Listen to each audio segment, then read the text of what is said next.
अस्सलाम वालेकुम रहमतुल्लाहि वबरकातुहू। अक्सर अहबाब ने काला धागा पहना होता है।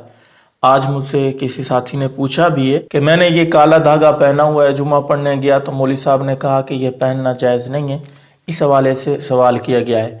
तो देखें, इस किस्म की जितनी भी चीज़ें हैं, गाड़ी के ऊपर लोग जूता बांध देते हैं, काला कपड़ा बांध देते हैं, यहाँ बाजू में कलाई में कड़ा बांध देते हैं, पाँव में धागा बांध देते हैं। परसों मैं एक फुदकी पे गया तो उसने पाँव के अंदर एक रबड़ का ऐसे कड़ा डाला हुआ था। मैंने पूछा ये क्यों पहना हुआ? कहता है ऐसे ही मुझे शौक़ है।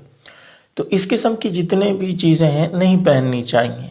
इससे अकीदे पे ज़द पड़ सकती है। देख ले, अकीदा इससे ख़राब हो सकता है। अब लोगों ने गाड़ी के ऊपर जो जूता बांधा होता है किस लिए? कि नज़र नहीं लगेगी।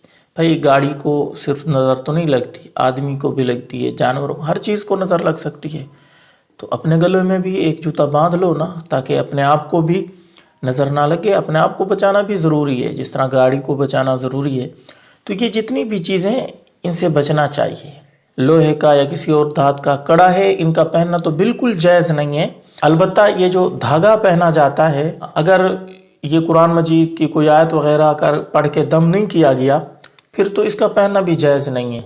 हाँ, अगर कुरान मजीद की आयत पढ़ के दम करके इसको पहना गया है फिर जायज़ तो है, लेकिन शरीयत इसको भी पसंद नहीं करती। ऐसा नहीं है कि पसंदीदा कोई अमल हो, ये गैर पसंदीदा अमल है। क्योंकि इससे देखें, अकीदे के ऊपर इससे भी ज़द पड़ सकती है। जब ये धागा पहना होगा तो एतकाद कहाँ जाएगा? धागे के ऊपर जाएगा, अल्लाह से एतकाद उठ जाएगा।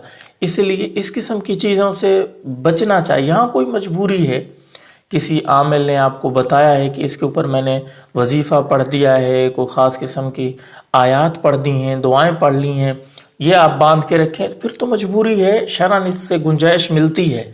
और अगर कोई मजबूरी नहीं है तो फिर इस किस्म की चीज़ों से जितना कितना दूर रहें, आपके लिए मुफीद होगा। अल्लाह ताला हमें अमल करने की तौफीक अता फरमाए।